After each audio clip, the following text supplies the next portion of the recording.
All right, today we're going to talk quickly a couple of things that you should know if you're considering moving to Hawaii or ready to buy a home in Hawaii, and that's going to be pros and cons of buying a home in Hawaii. I get this question a lot, especially from people who have just gotten orders and they're coming to Oahu and they know nothing about the island, or maybe it's somebody who you work remotely now and you're ready to pick up and move because Hawaii's paradise, duh, we know this and we love it, that's why we live here, but you've got a couple of reservations. There's a lot of stereotypes out there about Hawaii as a state and the different personalities of each island. So today, for the purpose of this video, we're going to talk specifically about the island of Oahu because that's where I'm based. This is also the island that has the biggest population out of all the other islands. We have over 1 million residents on our little rock. And so for the content of this video specifically, it's going to be pros and cons of Oahu and buying here.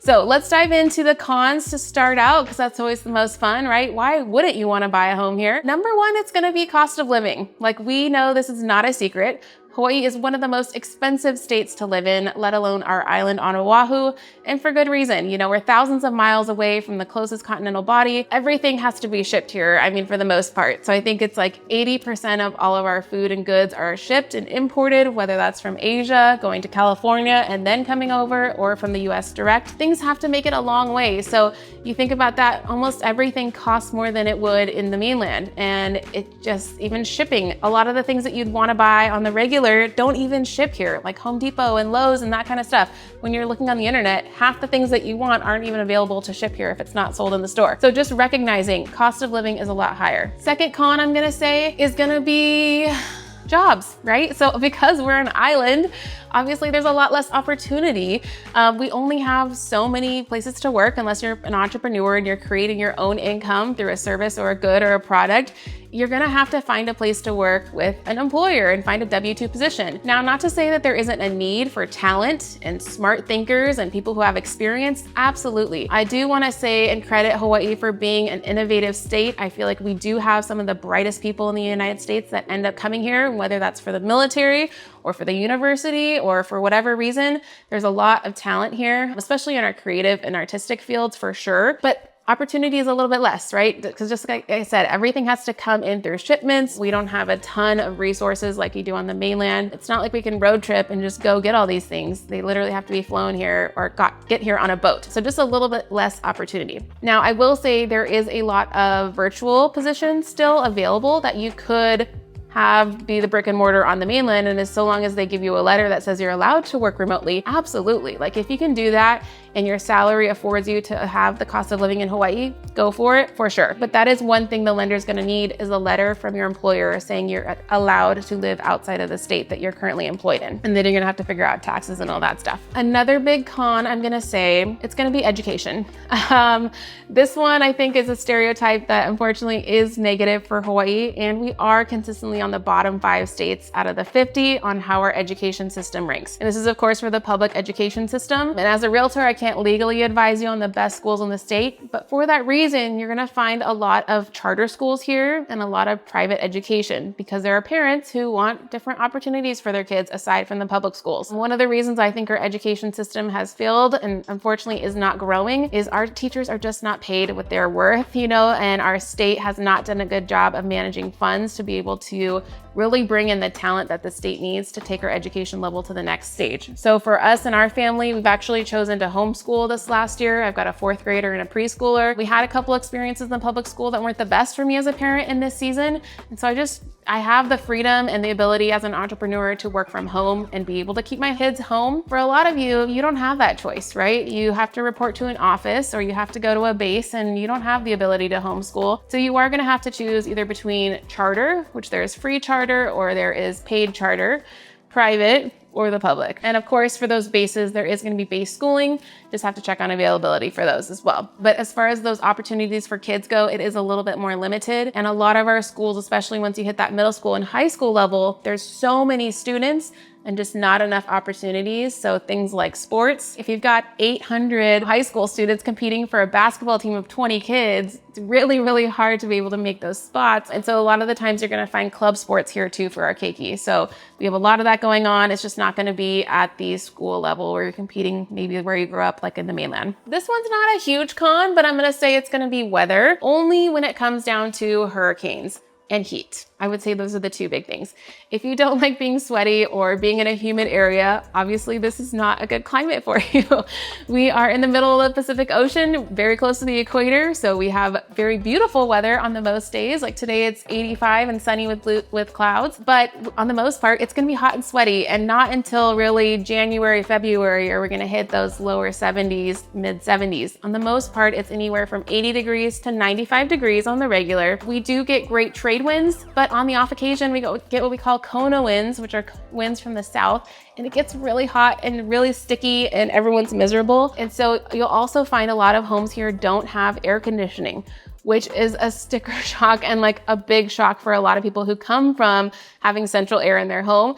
And then you come here and you think, what do you mean you don't have air conditioning? What do you mean you keep the windows open every day? It's just how we're acclimated. And I know personally I have acclimated. I'm originally from Washington State. And now when I go home for Christmas, or even in the spring and fall when they have their thermostats set to 65, I am bundled up like a freaking Eskimo. I've got a hoodie, I've got socks on, and anything below 75 is cold to me now because I'm just acclimated to 85. So take it some time, you'll get there eventually, but that could be a big con for people. Like I said, if you don't like being sweaty, if you don't like being hot, it just is what it is. And a lot of the times we are also in the path of hurricanes.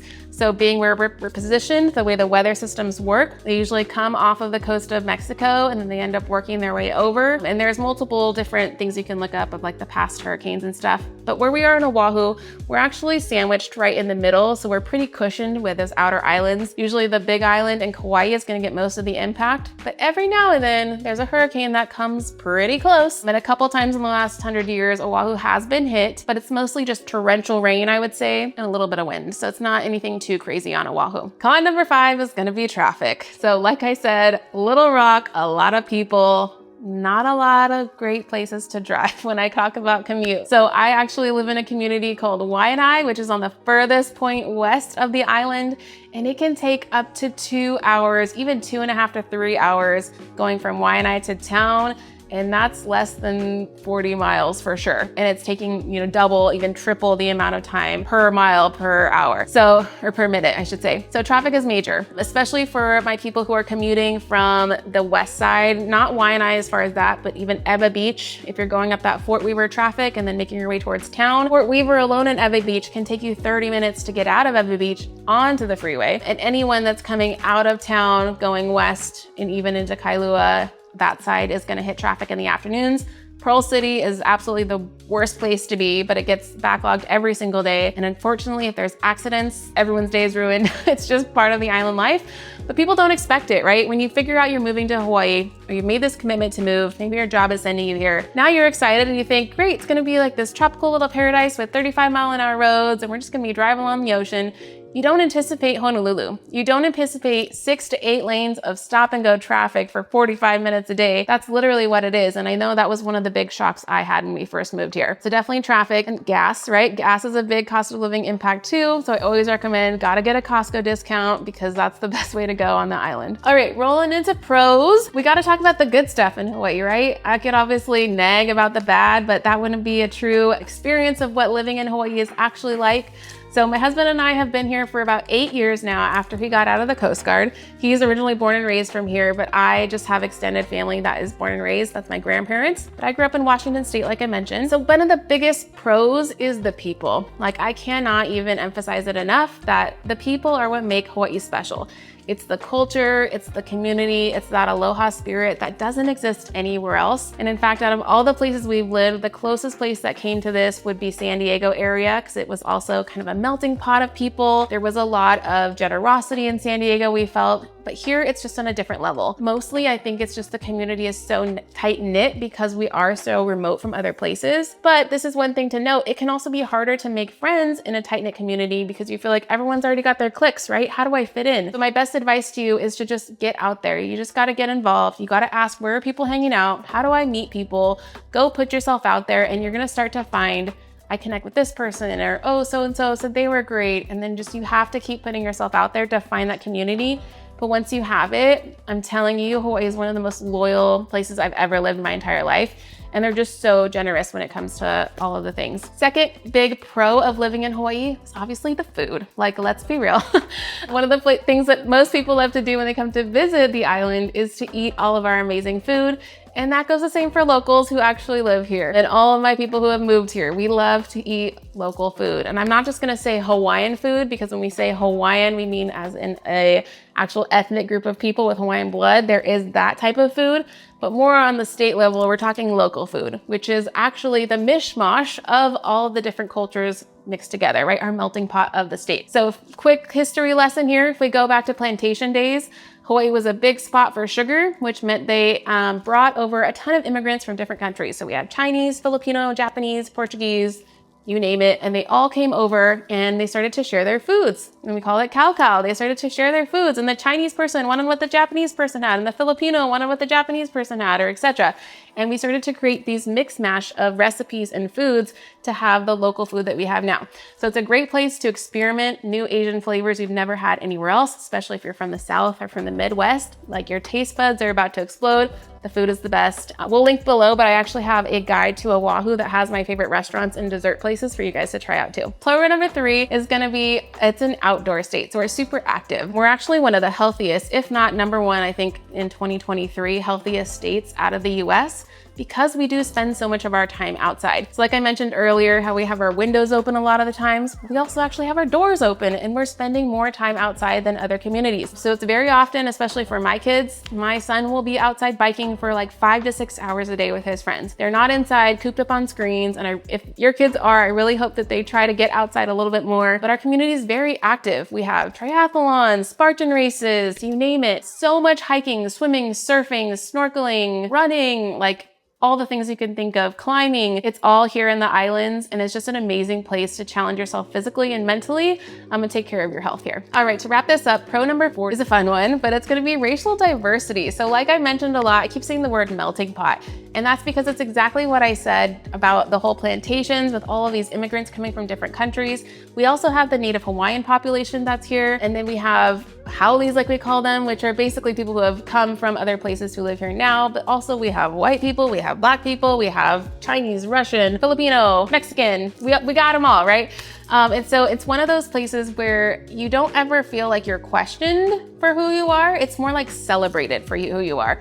And I think I've heard both sides of this conversation. So people will say, when you're in Hawaii, everyone's a racist. Well, that's not true. I think more than not, we're just curious because we find similarities in our differences. And so a lot of the times you'll ask, oh, what are you? You know, and it's not to like finger point and say that you're different. It's to say, oh, so-and-so is this too, or oh, I identify with this type of ethnicity as well in this culture. And there's no like big division. I think everyone is accepted in that sense. And for the first time, if you are a white person, you might find yourself as a minority, which can make some people feel uncomfortable, but that's how it is in the mainland for the rest of us, you know? So it's kind of an interesting juxtaposition, whereas when I go home to Washington, all of a sudden I am a minority again. And if anything, people think I'm Mexican. They don't think I'm Japanese. So it's just kind of a funny humor to that. But I love the diversity. I love that we're able to celebrate each other's differences and our blend, because we are all mixed up now. It's very rare that any of us is 100% anything. Like if you've taken an ancestry or DNA test, you know that we're all mixed up. And so it's really a celebration of your uniqueness